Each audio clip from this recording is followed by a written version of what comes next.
We have Gene Kogan, who's an American artist and computer scientist. We've been following his work for a while, and we are thrilled that he's here.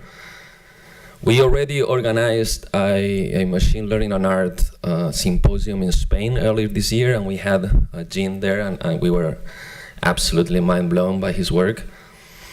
We are also organizing, if you don't know, a bigger conference this January that is going to have a kernel, a central core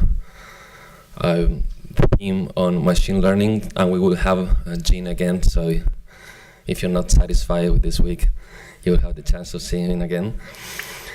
And here in SCM, we are really interested in AI and in the things it brings to the creative practice.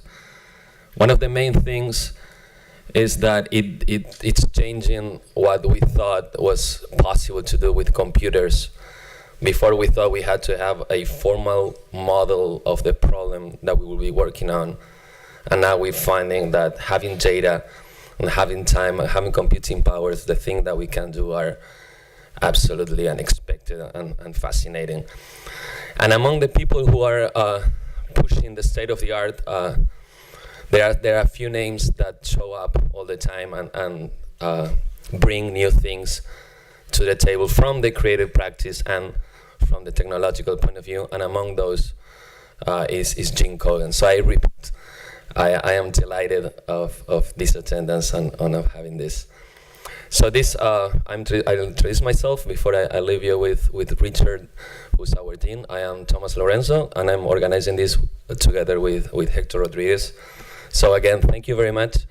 Now the dean of SCM is going to say a few words, and then we leave the stage for Gene. So thank you again.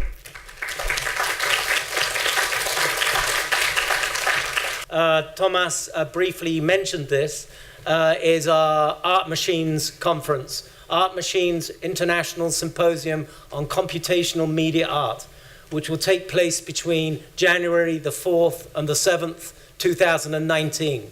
It will have a core theme of machine learning and art. We'll have a number of experts in the field, including Gene, participating in that. But it's also got a broader open call component on all areas of computational media art practice, whether you are writing a scholarly paper or you're an artist engaged in that practice. We encourage you to submit paper proposals and advertise this to your friends and your colleagues. I want to thank, first of all, the American Embassy, the American Consulate here at Hong Kong, who offered an entire subvention for this event to take place and to bring Gene Kogan from the United States. Thank you to the American Consulate. I also want to thank Dr. Hector Rodriguez and Dr. Thomas Lorenzo for organizing this event and having the very idea to hold it. I also want to thank Melina Sue, who's provided instrumental support in making the whole thing possible. Now, over to you, Gene. Thanks a lot. So thank you very much for that introduction. Thank you everybody for being here. This is like a really unique, this is a very unique event, because usually when I have this many people, it's kind of like for a lecture, but I've been tasked to give a workshop. So most of my workshops are usually for between 10 and 20 people.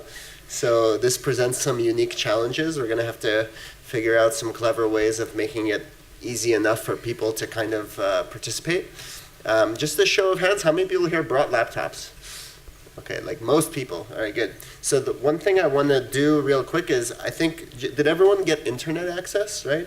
I'm going to put up all the info on the screen if I can. Would that be a good idea? Because later we'll be doing stuff on the web. So I want you guys to just have that ready. So I have a picture of the Wi-Fi credentials. And basically, if you go to the WLAN network, and then you'll need this to log in. SMCMA1 is the login. And then the password is this, C7MHH. 5P2. So internet above all else things, that's the most important. So please make sure like you have good internet. This workshop is going to depend a lot on the good internet. So far it seems pretty good. So I'm cautiously optimistic. Some of the things that we're going to do are I'm hoping don't get crazy slow when we start to bog down the network. Basically today, like the plan for today is going to be mostly hands-off. So I'm going to give a presentation about this field and some of the work that I do and some of the work that other people have made over the last few years. And then also we'll do like some demos. So demos in the browser that you can access over the internet that should give you at least like an introductory taste to what we're going to be doing. And then tomorrow we're actually going to begin to implement, actually try to get some tools into everyone's computers. I'm going to give you a very, very easy assignment tonight, which is just to download some stuff and bring it for tomorrow. And that's something we'll get to at the end. So everyone's got this info, right? I can head out. Okay. So everyone's got that, right? Okay. Okay, so let me quickly talk about the agenda for this workshop. So the agenda is sort of a work in progress. I have more or less today and tomorrow planned out, and then the other few days there's a lot of directions that we can go, and it's going to depend a little bit on what kind of feedback I get. So just feel free to like to try to show your support or your or what's the opposite? Like if there's something that doesn't interest you, that will be also useful for me as well, because we'll have to pick among things to do, and also we'll be limited somewhat by the logistics, of course, because I can't help everyone individually. So not like a normal workshop. So I'm going to try to do things that don't require much setup, and then other stuff I'll be doing demonstrations, like more complicated stuff. I'll be doing demonstrations, so that you know what you can do and how you can go about doing it if you wish to actually implement that later.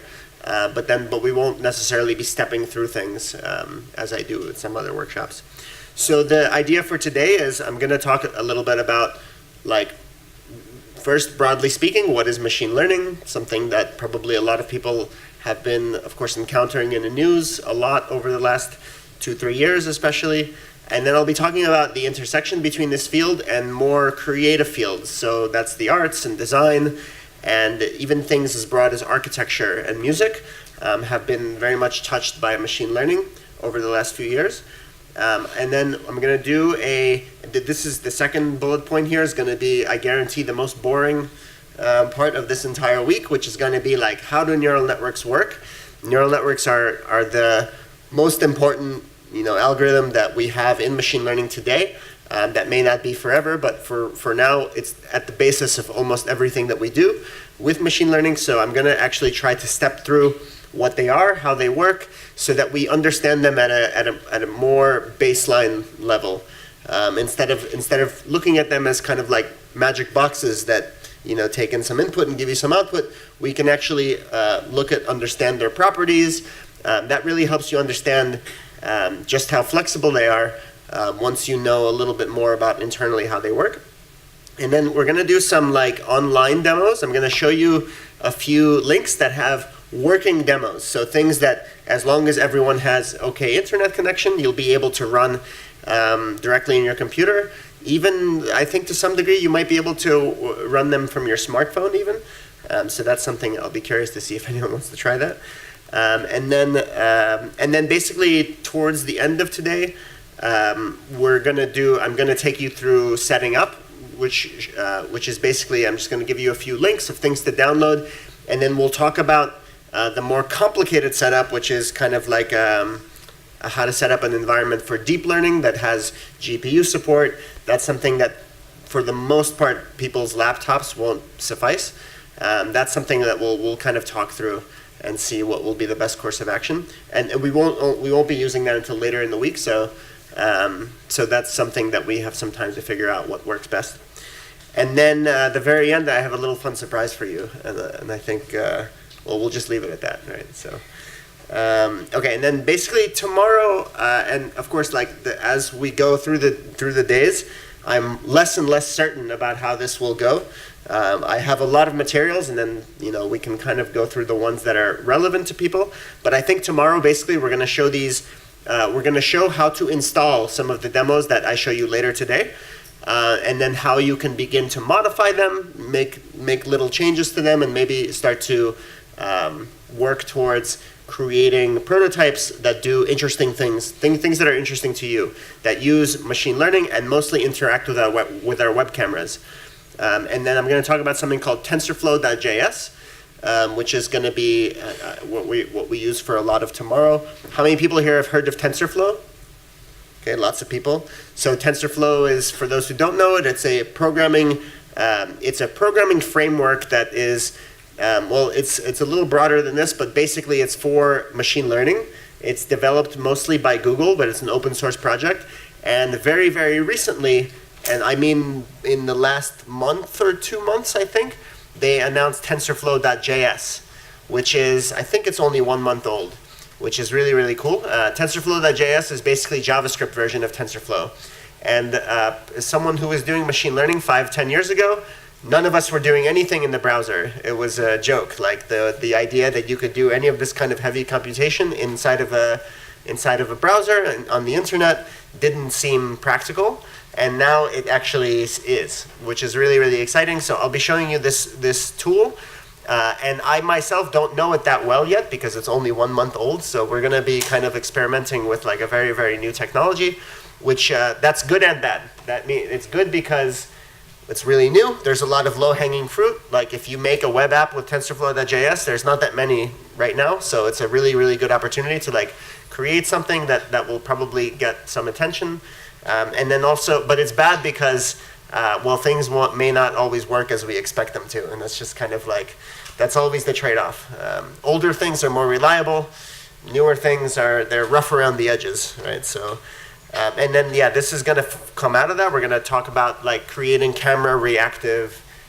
Mostly, we're going to make little apps that react to your camera, and then little games and things like that. And then I'm going to introduce Wekinator. Probably going to introduce Wekinator. Wekinator overlaps a lot with this, but it's the non-browser version. It's the sort of more robust version of what we're going to be looking at with TensorFlow.js that can work on your computer. How many people here have heard of Wekinator? Okay, like a handful of people.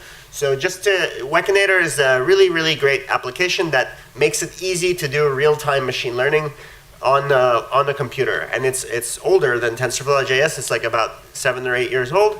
And I'll talk a little bit more about it tomorrow. But we'll have some downloads for you to kind of get started with this. And then this is kind of looking ahead, like briefly, towards the second half of the week. And we will do some portion of this, maybe all of them, depending on how fast things go. And that's going to be something that I figure out as well as you guys do. We're going to talk about basically deep learning. And this stuff is going to be the sort of non-real time. So there's another trade-off that you'll encounter a lot with machine learning is stuff that works in real time is very light and can work on a laptop, can work on a browser, and works fast. So that's kind of the stuff that we do today and tomorrow.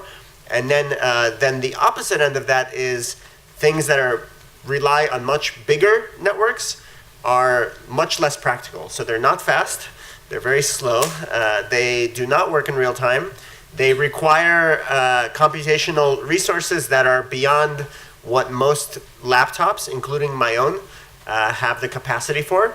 So the only way for us to actually do them practically is to use cloud computation resources. Maybe there's a handful of you who actually have like, raise your hands if you don't have to raise your hands, but if you play like heavy video games on your computer, then you might be able to install some of this software on your laptop. But if you have like a MacBook like me, a lot of this stuff won't just work on it, so you have to kind of rely on cloud computation resources. We'll talk about that more later. At which point, depending on how practical it is, it might just be me giving a demonstration, but I'm hoping that we can actually make it something that people can follow along during the time that we're in the workshop. And we'll talk about, and the things that we'll actually talk about, how many people here have heard of Deep Dream? Okay, maybe like a third of you. Deep Dream is a really cool technique that I have been experimenting a lot with. It's mostly known because of Google. Google kind of had this very, sometime in mid-2015, released this software that people all over the internet began to use. They called it Deep Dream, and it was making all these crazy psychedelic images. We're going to basically make those, and I'm going to show you some extended techniques you can do to make some art with it. And also we'll talk about neural style transfer, which is this idea that you can generate an image and put any style on it using another image. We'll talk about how to do texture synthesis, which is closely related, and then this is kind of the most advanced part, and we'll see like how much we can integrate it into the actual practical part of the class. But we'll talk about generative models, and generative models are neural networks which hallucinate things. So if you've ever heard, I like to use this word a lot, it's like neural networks that imagine what things look like. So if you want a neural network that can draw faces, it can imagine people's faces. We'll talk about how to maybe do some of this. And then some other topics that we may work into the class depending on how, where things go with this earlier stuff is TSNE, which is a data visualization technique. We'll talk about possibly some of these applications that I've developed using something called open frameworks. Any open frameworks users here? Okay, good number, maybe handful. And then maybe this char-RNN, which is always really fun, and that one's pretty easy to use as well. I'll describe these in more detail later, so don't worry if you don't know what they are. Another question I want to have is, okay, I'm looking around, I see mostly Macs. Can you raise your hand if you do not have if you have a laptop but it is not a Mac? Okay, half of you, something like that. So it's like 50% Mac, 50% Windows, something like that, right? Some people are in Linux. Any Linux? Okay, a handful of Linux people. All right, cool. Okay, that's fine. Most of the stuff we'll be doing will work cross-platform. Some of this stuff, this ML4AO effects thing, doesn't really work very well in Windows, so that's going to be like a limitation potentially. Okay, onward. So the agenda for today is I'm going to give you I'm going to first just tell you a little bit about my work. My work is going to be very relevant to the lecture because I work mostly in these kinds of projects. And then I'm going to do a showcase of works by other people that should kind of get you excited about getting into this topic. So today will be and especially this first half will be the lightest thing. You don't have to, nothing to install right now. You just kind of hopefully get you excited about the topic. And then at the point where you're very excited, I'm gonna do like the one and only like very academic lecture, which is gonna be about how neural networks work. I'm gonna try to give you the scientific understanding of what they are, which hopefully will. It's always best to kind of understand these things at a deep level, I think. So my background, I work in the field called music information retrieval, or I used to work in the field called music information retrieval. How many people have heard of this? A few people. So basically, music information retrieval is the application of machine learning to music, to audio, to sound files. And it basically asks the question, can you acquire information or data about music, or like music files, digital music files, that you don't already have in the metadata, right? So for example, like if I gave you 100 MP3s in the folder, could you run an algorithm that tells you what genre all of them are, right? Or maybe assign tag words to them, or figure out what key it is. What is it, major key or is it minor key? What are the beats? Things like that. And the reason why that's useful is for kind of two categories of things. One is for music retrieval. So a lot of times, like let's say you're listening to your favorite internet radio station, Pandora, Spotify, or whatever, they want to be able to recommend you more music, music that they think you will like. And for the most part, the way that we have done this for many years is using something called collaborative filtering, which is the way that Netflix recommends you movies and Amazon recommends you products. It basically says people who buy similar things to you or listen to similar things to you, if there's something that they like that you haven't seen yet, you are likely to also like that, right? Something like that. But that's kind of limited because a lot of times there's a lot of very interesting information about things that haven't been seen by anybody yet. So that's kind of like the cold start problem, is what it's called sometimes. Like how would Pandora recommend a new piece of music from new artists, or Spotify recommend music to new artists if they don't know who listens to them yet, right? And so this is kind of like a very limiting factor. And so it would be nice if we'd be able to process the audio and actually gather interesting information about it, such that you can create these kinds of like playlisting products, things like that. And then the second category of things is more artistic. So how many people here are musicians? So maybe some people here have used Ableton Live or like Super Collider, or these programming environments that let you create music. So a lot of that stuff also relies on music information retrieval. So for example, I'm going to show you, well, I don't want to ruin the surprise, but I'll show you later a little bit about Ableton. And Ableton has this feature where when you import music, it automatically aligns the beats to every other part of the music that you have, right? So that's something that it has to be able to analyze the actual audio in order to do that properly. So this is the field that I was in for a long time, and but because I was in that field and I was kind of starting out as an engineer, I was exposed to a lot of like more creative projects. So a lot of this stuff is very scientific, right? It's kind of like engineering better playlisting algorithms, but a lot of it is like people are musicians and they're interested in production and they're interested in composition, and so I began to experiment with more like on the more creative side, because there's kind of this ecosystem of people who work in this field, and some of them are actually like working in the more creative side, and some of them are more working in the more scientific side. So I started like when I was learning about machine learning, I would always like do things like this. So this is this project where I tried to visualize the color distributions of different words. So here's how it works. You do a Google image search on each word, winter, let's say.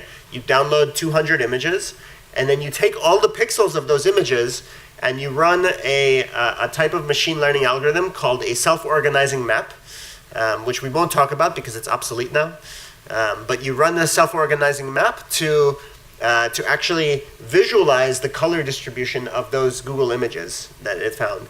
And so the question that I was always really interested in with machine learning is, can we get inside the hive mind, like people's collective imagination or collective understanding of words and concepts and phrases? And this has always been something that's kind of obsessed me. And so I began to do work like this, which made me a very bad scientist, because like this is useless, of course. So I didn't stick around very long in my more engineering-oriented work. And as I said, I was doing this music stuff, and I began to work with a friend of mine named Jeff Snyder, who builds these incredible electronic musical instruments. So this is what's called a burl. This is an electronic wind instrument, and it has a whole bunch of sensors on it, breath pressure and embouchure sensors and finger sensors and things like that. And it detects it detects all of those things, and it doesn't make a sound by itself. It's just the controller.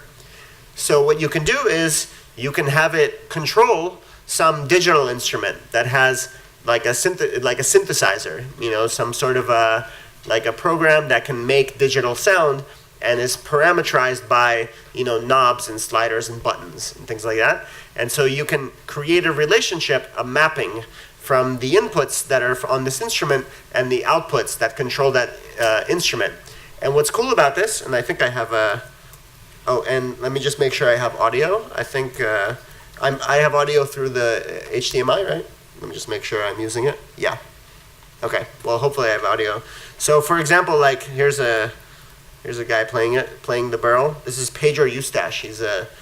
I didn't know him before, but he's a world famous flautist, I think. Did anyone ever hear of him? I don't know. Anyway, here's him playing the burl.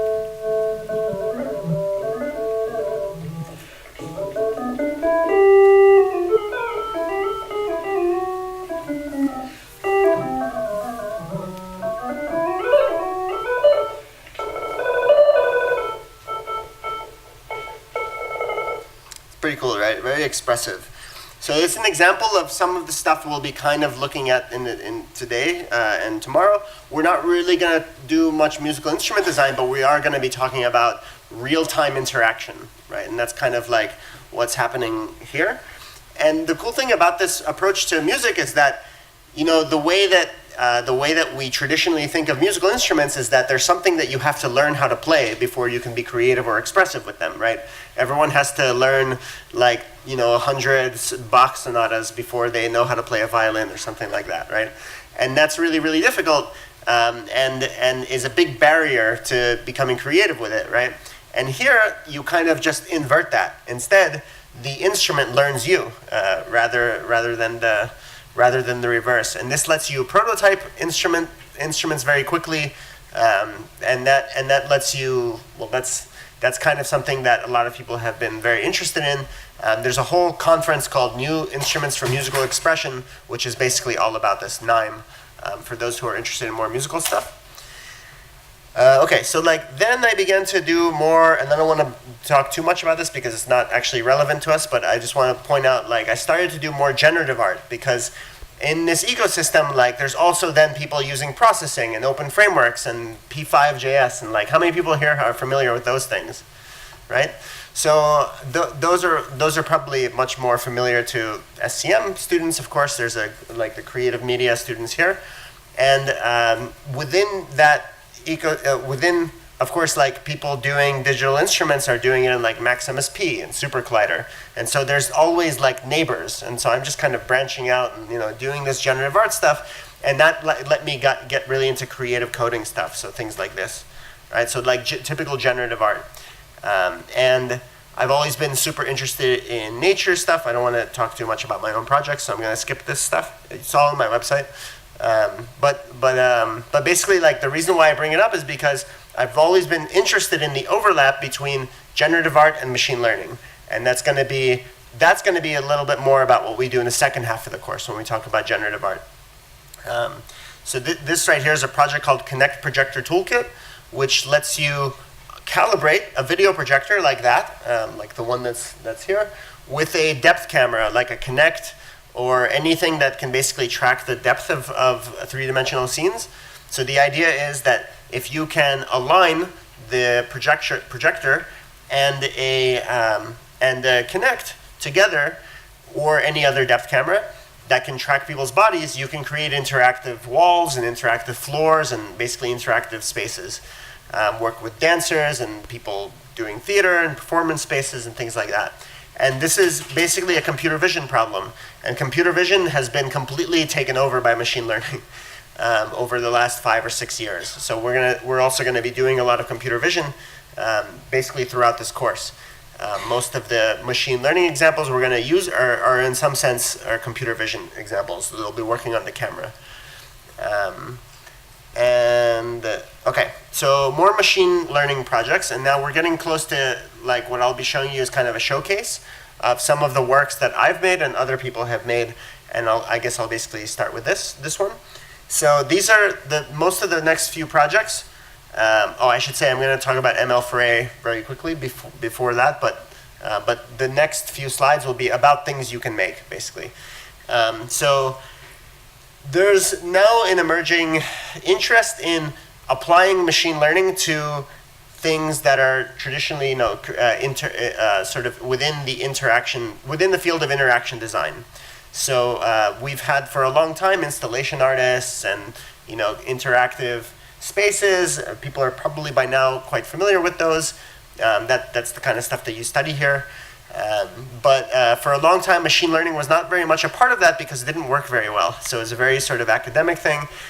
More recently, though, we're now able to take images or videos and then actually acquire information about them automatically through machine learning techniques.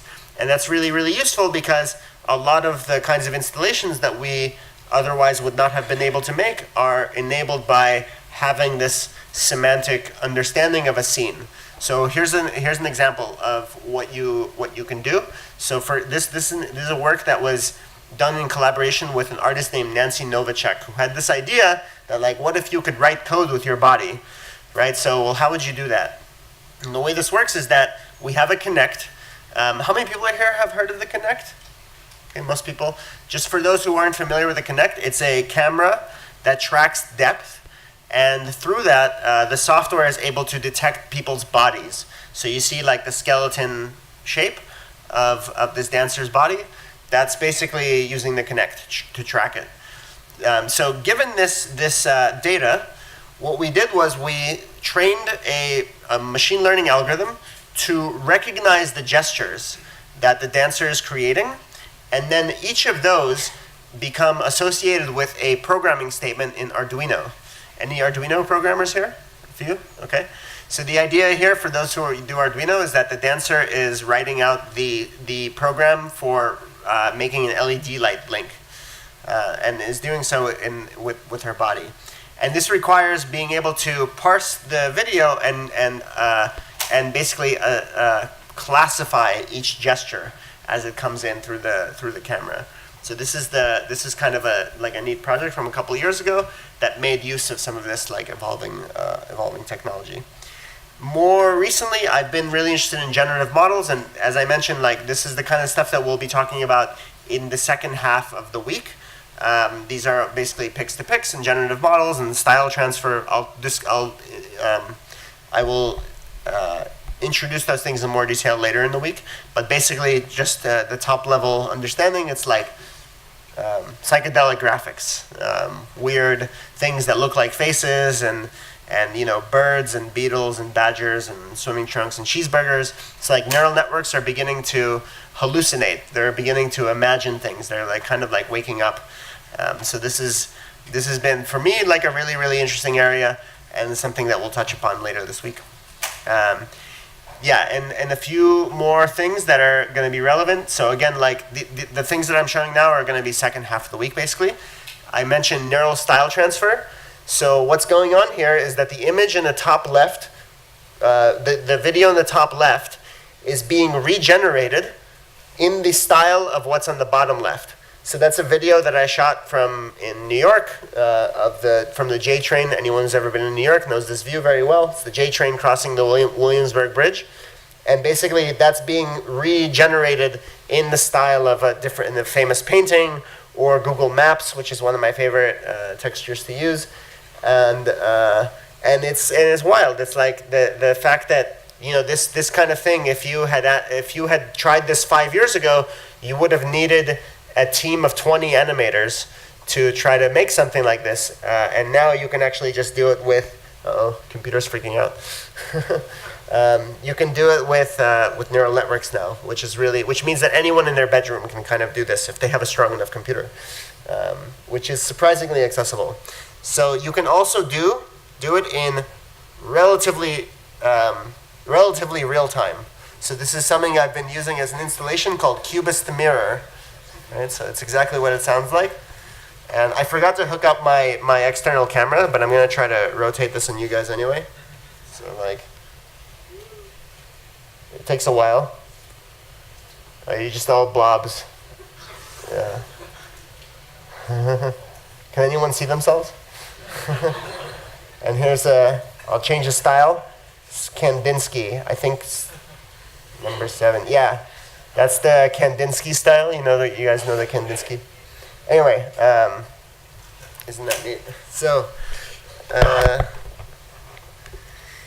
what's cool about this is that it's actually my laptop is 2014 MacBook Pro.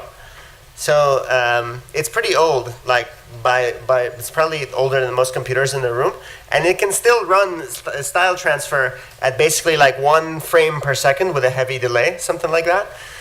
You can on a good computer that has like a GPU that you use for gaming, you can run it at basically like 10 to 20 frames per second. So I'll have a slide. I think that's the next slide. Maybe later. I have a slide later. I've been running this installation on good computers, and it works basically in real time. So it's like a mirror, which is kind of a fun thing. So another project that I want to show you is that I love to show also in China or in anywhere where you have Chinese writing. This is like a project that I did in late 2015 called A Book from the Sky, which is named after a famous work by the Chinese artist Xu Bing. So if you've ever heard of A Book from the Sky, Xu Bing was this artist who made wood blocks of fake Chinese characters that he designed. So they look like Chinese characters, but if you know how to read Chinese, you would look at them and you can't read it at all. It's just completely fake. And so this was a project named after that, except it's kind of the opposite. So his work was making real versions of fake characters, and this is making fake versions of real characters. Did I say that right? Yeah, his work was making fake versions of real characters, and mine is real.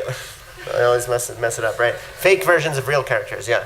So basically what's happening here is that what's called a deep convolutional generative adversarial network, which is say that 10 times fast. DCGAN, it's a type of generative model that was developed in just the last few years that can take 1 million images of something and learn how to synthesize new images that look like they came from the data set. So usually this is seen in the context of faces, or mostly faces, and I'll show you that later when we actually introduce the repository. But you can do it on anything, and that's kind of a neat thing. We can now have neural networks that hallucinate all sorts of objects. The technology that this is based on, generative adversarial networks, they were only invented in 2014. So it's like no one thought of it before that. They're completely new, and so a lot of this stuff is completely new, which is what makes it so exciting.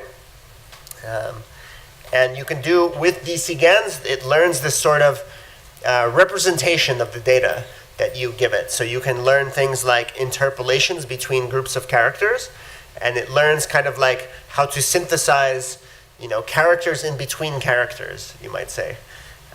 And if you look at the interpolations, they're pretty smooth. So the way I sometimes think about this, I don't want to talk too much about this project. I really like the project though, so I thought maybe because some of you might be able to read it, that it might be interesting here.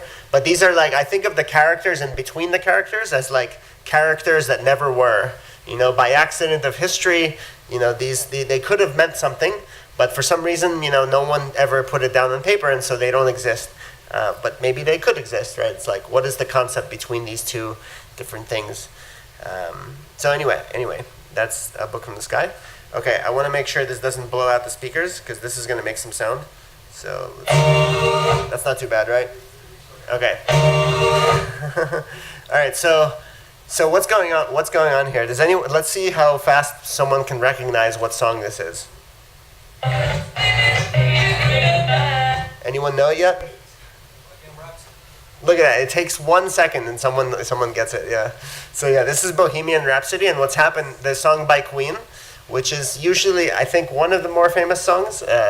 Basically, it's what's happened is that the song has been divided into a bunch of short clips that are each about half a second long, and then they've been organized in 2D so that similar sounding clips are grouped next to each other. So it's kind of it's like a data visualization of music. So let's hear what some of it sounds like.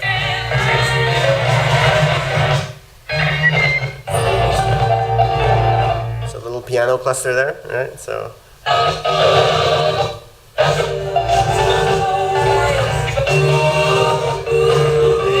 There's a little ooh section.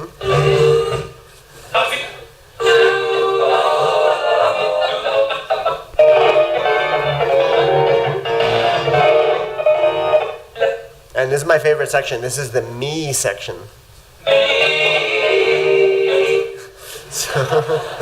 So you can do this with any song.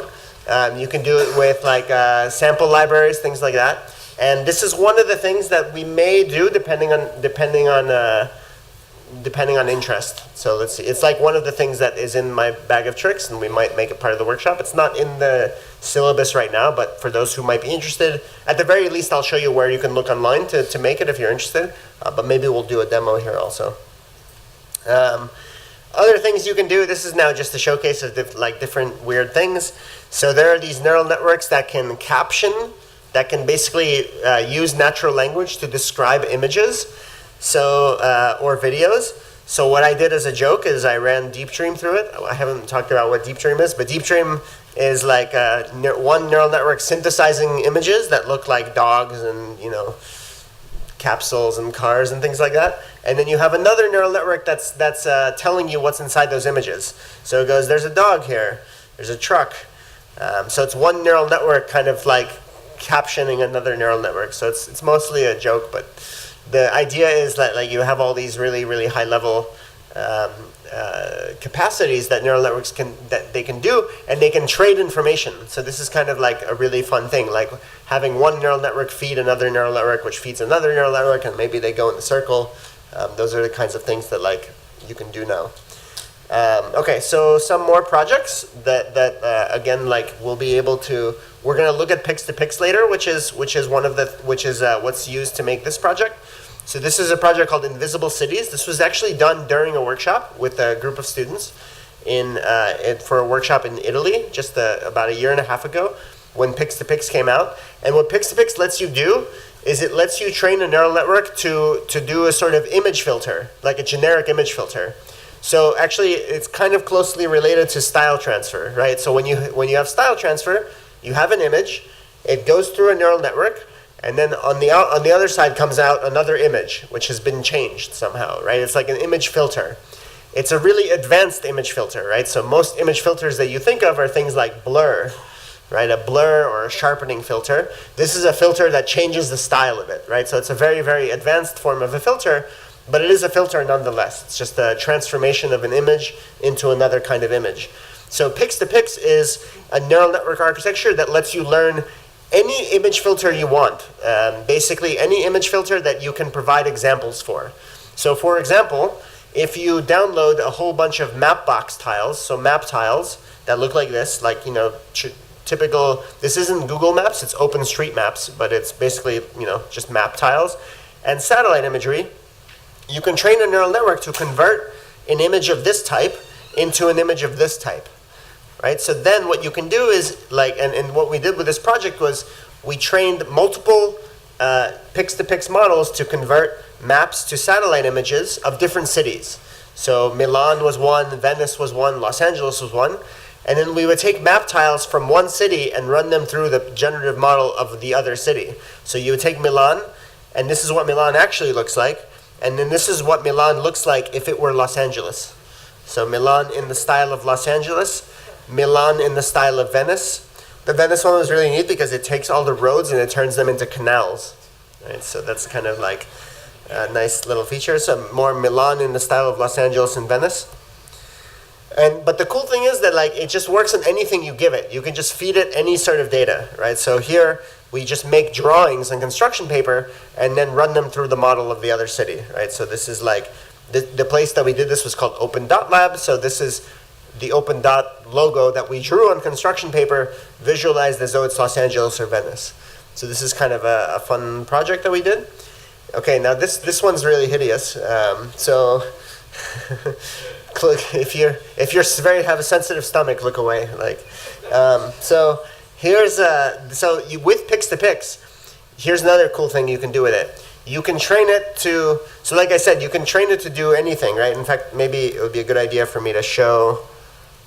I think, not that. The actual archive paper, Pix2Pix. So just so you can see some other examples of it.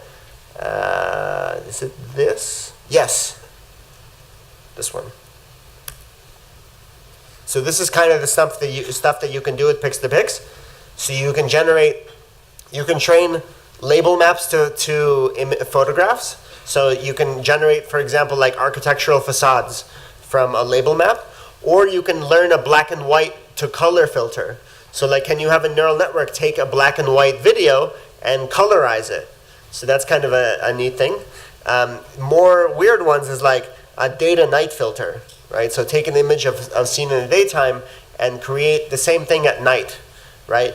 And this is the more clever one, is like edges to photos. So can you make a sketch of something and then have it make a photograph of that thing, right? Or labels to street scenes, things like that, right? So one fun thing you can do with it, and this is really stretching its usage, but is to use a face tracker and generate a thing that basically generates someone's face, right? So you take a video. This is what I did. I took a video of the State of the Union address by this guy right here. And I, for each frame, extracted his face. And I don't mean like I pulled his face off. I mean I found his face using face tracking software, like typical face tracking software. We're going to actually look at some of it in the browser tomorrow. And then basically ran pix to pix so that it converts this into this. And then I put myself in front of the camera, extract my own face, and then run it through the Trump generator, right? So it comes out looking like this.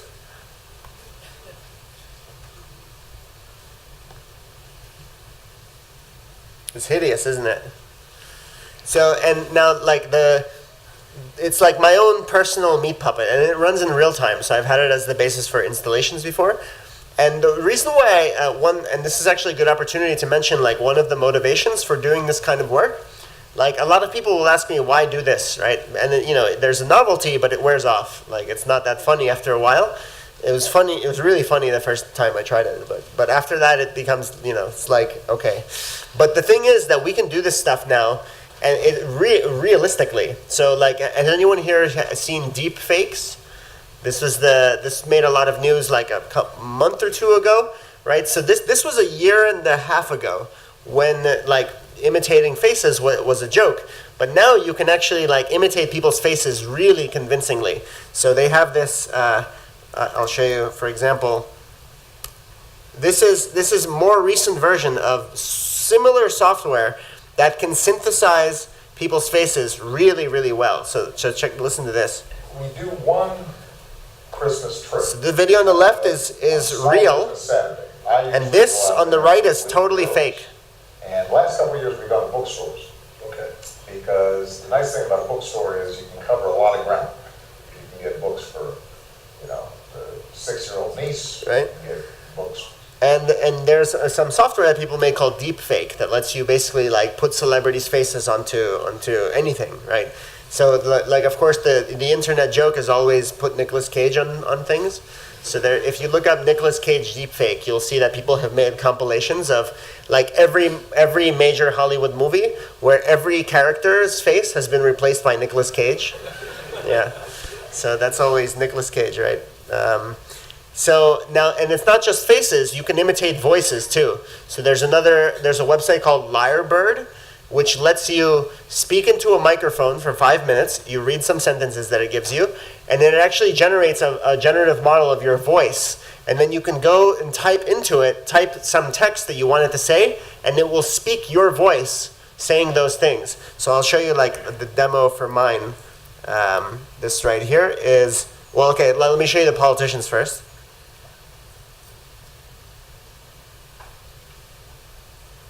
Hey, Doc, have you heard about this new technology? Are you speaking about this new algorithm to copy voices? Yes, it is developed by a startup called Lyrebird. This is huge. They can make us say anything now, really anything. The good news is that they will offer the technology to anyone. This is huge. How does their technology work? Hey guys, I think that they use deep learning and artificial neural networks. Hillary is right. I can tell you that their team is great.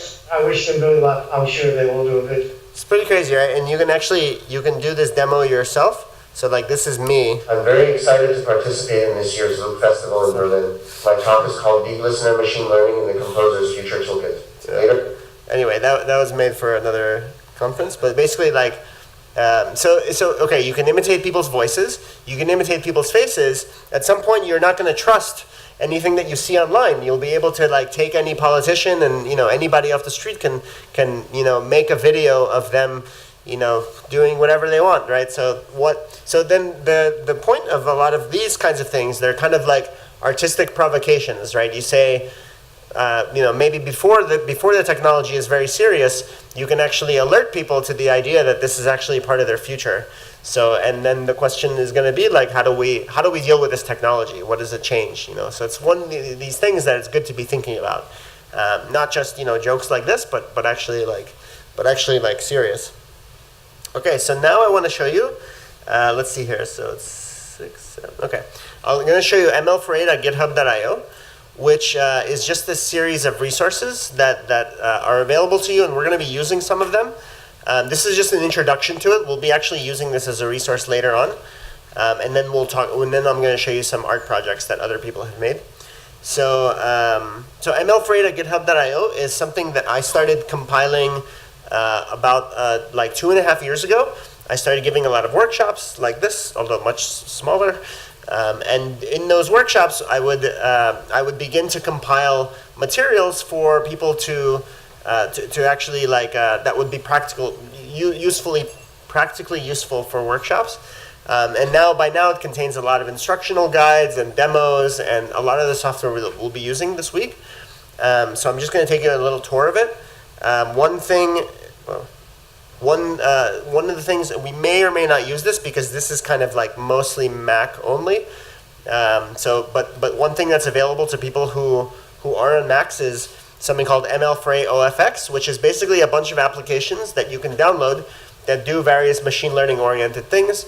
And things like image classifiers, face classifier, doing face tracking, and so on. The person whose face you're looking at is named Andreas Refsgaard. He's a frequent collaborator of mine, who's also runs a lot of workshops. And we've been working on some of these materials together. Another thing is that, a lot of this is grown out of workshops. So workshops are usually like a more manageable size like this.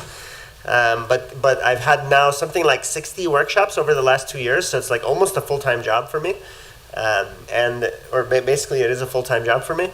And it has more or less, some of them are like just a few hours long, literally, like most of them are not 1 week long, but it does add up.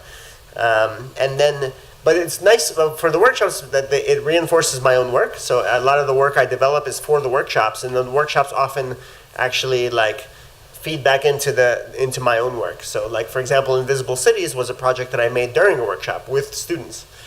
So that actually like, there's a nice sort of fruitful interplay between the two. Other things, and like some of these things that we're not going to really use actually in this workshop, but are available to you if you're interested in some aspects that we didn't cover. Some of this I have a lot of Python notebooks. We probably won't do that much Python, except not coding Python here. But for those of you who are more interested in like data science, like more purely driven by data science and actual like a lot of the research, which it's usually done in Python, like the scientific community kind of works in Python. Like that's the primary way of interfacing with TensorFlow, things like that. And a lot of this stuff is, I have these Python notebooks that you can flip through and then kind of interact with them. And they show basic recipes for certain machine learning oriented tasks. And then also I'm writing a book. It's a sort of, it's an online book. I put book in quotation marks because it's kind of like an online book. So it's not a traditional book, but it's kind of like a more interactive book. And I write it like something like 1 week out of every like 4 months or something like that. So it's a really, really like very, very long running project, maybe like 50% done. And it's a gentle introduction to the art and science and culture of machine learning for artists. The ML-Freight, by the way, stands for Machine Learning for Artists, so that's where that comes from.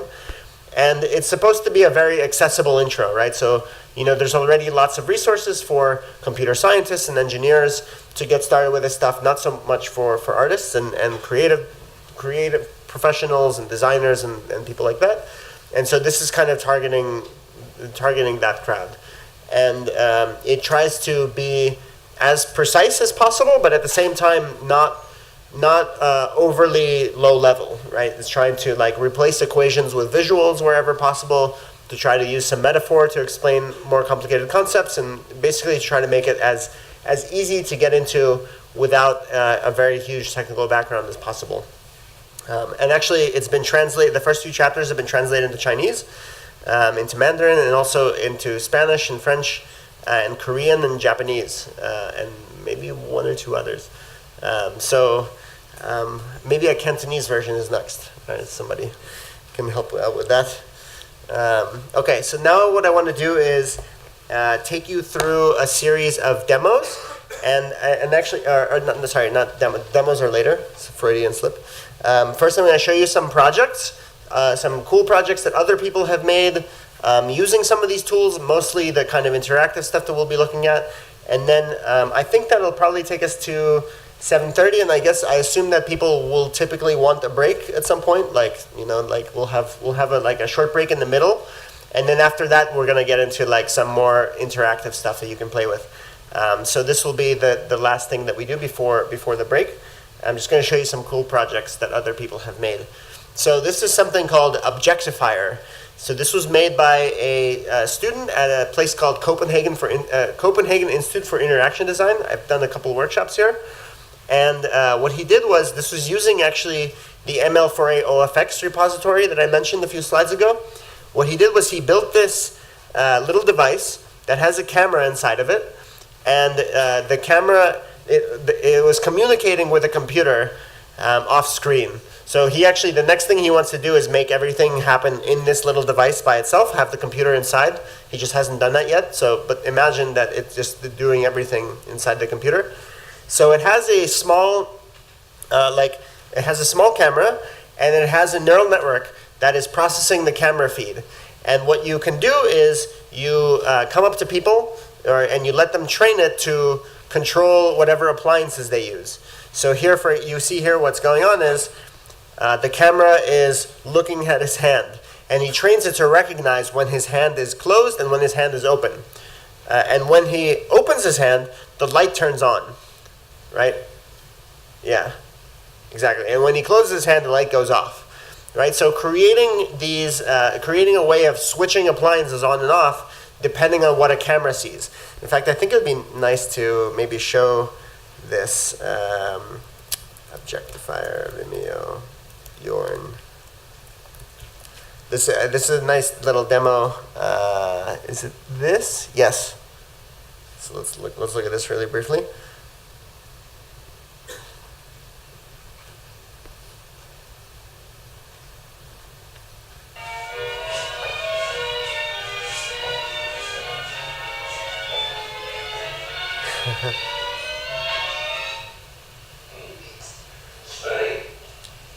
So when he dances, the record player goes on. Tea kettle goes on. Oh, actually here they're having problems, I see. So he made a little video that shows people learning. Okay, actually let's go to where actually it's working properly.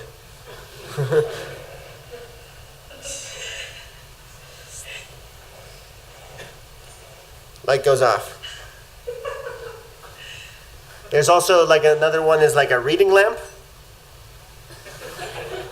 Takes a little while. Actually works pretty good. I don't need to train it that much.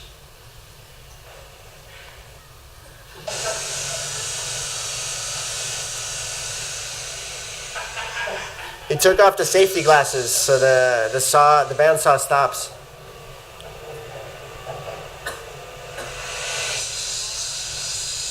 Not bad, right? Oh, and then the reading light. Book open, light goes on. Book closed, light goes off. Right? So that's kind of a neat thing. Okay, this is a project that I made with, I mentioned Andreas earlier. He's a frequent collaborator of mine. We did this project in South Korea like a year and a half ago. And recently we've made some improvements to this actually. So basically the idea is that you have a camera that is looking at your drawings, so you can make a little doodle, and you can train it to recognize different categories of things. So we trained it to recognize drawings of like musical instruments, 4 of them specifically: keyboards, drums, bass guitar, and saxophone. So you make these drawings on paper. The camera is looking at the paper, and then it would recognize what you drew. And then it would communicate with Ableton Live, which is this music-making software, and then it would basically play those instruments. So let me show you a video of that.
neat thing, and we made a little like instructional guide for how to train it to recognize different objects that you draw. And we've used this a lot during our workshops. People have made all sorts of really fun things, fun projects like student projects with it. And so this is also something, unfortunately, this software only runs on Mac. Like you could make it in another language, but we have a version that like you can download that works on a Mac. So for Windows people, I'm sorry, you can though actually run this from your computer. Okay, another project. This is a little funny one from ITP at NYU. The glasses fog up whenever he's looking at a computer screen. So he looks at his phone and the glasses fog up. So, little joke intervention. This one is another joke, like this is students of mine at ITP. You hear that, the piano? So the piano's got this like robot arm that's playing it. And what happens is it's watching the movie Die Hard. So if you've ever seen the movie Die Hard, it's a very violent movie. And basically it's trained to begin to play the piano whenever it detects explosions. So that like it's, you know, the movie will be going and there's some scene, people are talking, and then suddenly like someone begins shooting a gun and things begin exploding, and then the piano just begins to like vigorously play itself. Yeah, exactly. Sorry? Oh, by image, yeah. This is a little installation that it recognizes, so it's trained to recognize whether an object can be recycled or not recycled. So it's like if you want to know if you can recycle something, put it in front of the camera and it says that's either trash or that can be recycled. And this is kind of like, for one thing you should notice that all these projects actually are all variations of the same underlying concept, image classifier. So recognize different categories of images, and then from that you have this huge variety of different kinds of projects that you can build off that, right? And it just depends, you know, a lot of people care about one thing, a lot of people care about another thing, and so there's a lot of imagination that goes into it. One thing for me that's very satisfying about making these tools is that whenever I work with people from different fields, they're always applying it to their own field, and so I see a lot of like things that I would never have thought of knowing the things that I know. So this is kind of like one fun thing. As a joke, he made it classify iPhones as trash. So you put the iPhone in front of the camera and then it goes, that's trash. And you can imagine this being different. Like maybe instead it's actually telling you what kind of trash. Like you have in a lot of places where it says you put the bottles here.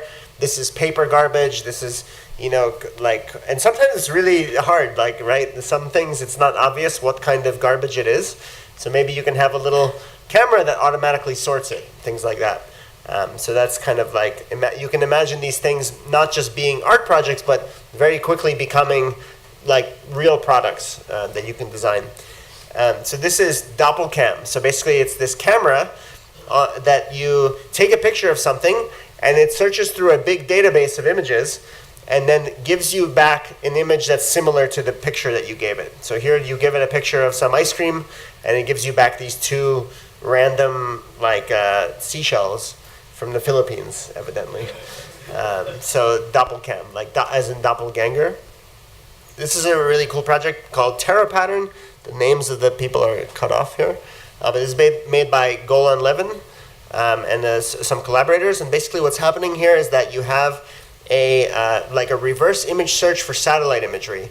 So the idea is that this is, I think they just took it offline. It might still be online if you search for it, Terra Pattern. Basically it has maps of several cities. And you can go around the map and you can find something that interests you. And you click on it and then it will find you more places on the map that look like it. And so imagine like for something, for example, like you find a golf course. And you click on that golf course and then it gives you back all these other parts of the city that look exactly like it. So other golf courses or other school bus depots or other tennis courts, things like that. And it's kind of neat because it's a neat way of interacting with maps. There's different kinds of objects that you can't actually, that aren't necessarily very well labeled on maps. And maybe you want to see more of them. So it's a nice little way of like of being able to look at satellite imagery.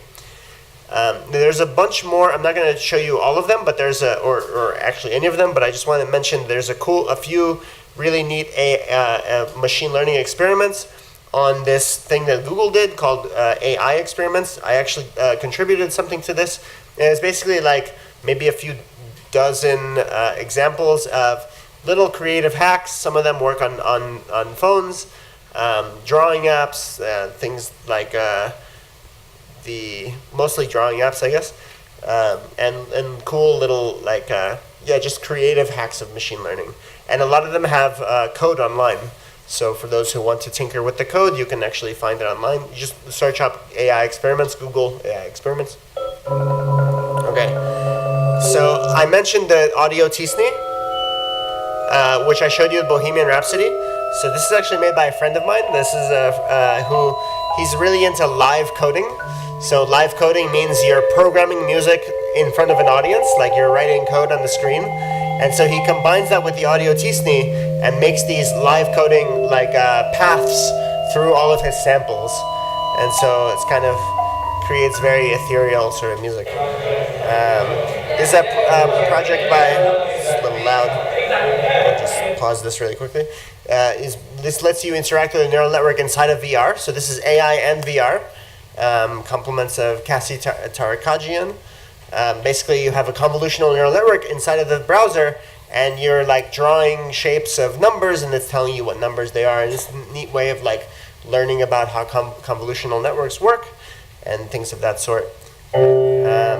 Project that this one basically made by Hannah Davis. It basically takes like a book and turns it into an audio, like a composition, musical composition, and it analyzes the emotional qualities of the music of the book as it progresses through its chapters using natural language processing, and then it turns that into a composition, right? So like depending on how negative or positive the book is at any given time, it's playing music to fit that mood. So like towards the end of the book, the Lord of the Flies becomes very, anticipation, very like a very dissonant kind of thing. Okay, this I already showed you, so you've seen that. Okay, so Pix to Pix, another Pix to Pix project made by this artist Anna Ridler. So this is another neat thing you could do with Pix to Pix, and maybe we'll look at maybe this is something we'll look at how to do. So she took a movie called Fall of the House of Usher, which is a movie based on the book by Edgar Allan Poe, and then she extracted a whole bunch of frames from the movie. And then she duplicated those frames as paintings. So she actually painted over the frames, and basically made these paintings of all these frames. Very painstaking process. I think she probably made like 400 paintings or something like that. And then trained Pix to Pix to convert frames of the movies into her paintings. So once she had that as her data set, she could take the whole movie and regenerate it as though she painted it. Right, so she can actually extend her painting style, and this is what it looks like in the bottom right here. So it's kind of a neat thing. You can train the machine to paint like you do, and then you can run other movies through it if you wish. So that's kind of a neat feature of this. I mentioned I showed you earlier Cubist Mirror. This is what it looks like if it's running on a good computer. Super fast, That's the Great Wave off Kanagawa, right? The famous Japanese painting from the 1800s. There's the Kandinsky. You see, it's got a crazy delay, but it's pretty fast. So I assume in 1 year it'll be like 1-to-1. It'll be like a mirror, realistically. This is the downside of making your own slide software. It crashes sometimes, but it's holding up. Okay, Meat Puppet you've seen. Another artist that works with Pix to Pix and CycleGAN is this artist named Helena Sarin, who's making a lot of these really cool, basically she trains it to convert photos of food into her paintings. So these are actually all I think food items. Those look like string beans, I think. Or not string beans, but peas in the pod. And then it makes these really wild, very colorful paintings. And then this is Mario Klingerman, and I think Mario's also going to be with us in the future here in Hong Kong. He's kind of the master of pix-to-pix. So like if you're looking at, first of all, just you can appreciate for a second like just how weird it is what you're looking at. What he's doing is he actually came up with that whole face tracker to face technique that I showed you with the meat puppet, the Trump thing. But he takes this to the next level. So here what's happening is that he's doing pix-to-pix in both directions. So what's happening, he's got pix-to-pix to go from an image of a face to the face tracker points. And he has pix-to-pix going in the reverse direction. So face tracker points to face. And so then he ping-pongs them. So basically like it's like a feedback loop. So he'll take face marker points, generate a face, and then take that and then run it in reverse to get the face tracker points from it, and then go back again. And you keep saving the face, the image of the face. And you just do this, and maybe he's warping the canvas or doing some other tricks. And then eventually it just becomes this like feedback loop that's generating crazy artifacts like this. And it's really wild. I mean, eyes coming out of noses and faces kind of splitting apart. It's really, really wild. And this is all stuff that like it really relies on a single base technique, and then from there it's just a lot of imagination. Like once you know how to do the base technique, you can come up with a lot of these kinds of like interesting ideas. and also this is very similar. So instead of ping-ponging, it's a pix-to-pix network that predicts the next frame of a movie. So he trains it to take in the movie and predict what the next frame. So given one image, what is the next image it would be in the movie? And then he trained it on fireworks. So this is like a video of fireworks, and then he makes it run in a feedback loop. So he keeps on predicting the next frame, and you get these like really wild, like firework feedback loops. So this is a really difficult technique, I think, to master. I tried it once and it didn't work so well. Mario just does this like day in, day out. He's a factory, basically just producing neural artworks. And this is another thing by Mario. So this is the uncanny mirror. So it's turning these sketches into faces. So it's really, really, really neat stuff. Okay, so that's the end of the showcase of work. So hopefully that gets you like really interested in the topic. So I think now is a good opportunity to like take a 5-minute break or 10-minute break, something like that. And when we come back, I'm going to do the boring lecture. So just get ready for that. Don't eat anything yet because you'll be really tired. I'll try to do that as quick as possible, and then we'll do some practical stuff. Yeah. So quick break. Mm-hmm.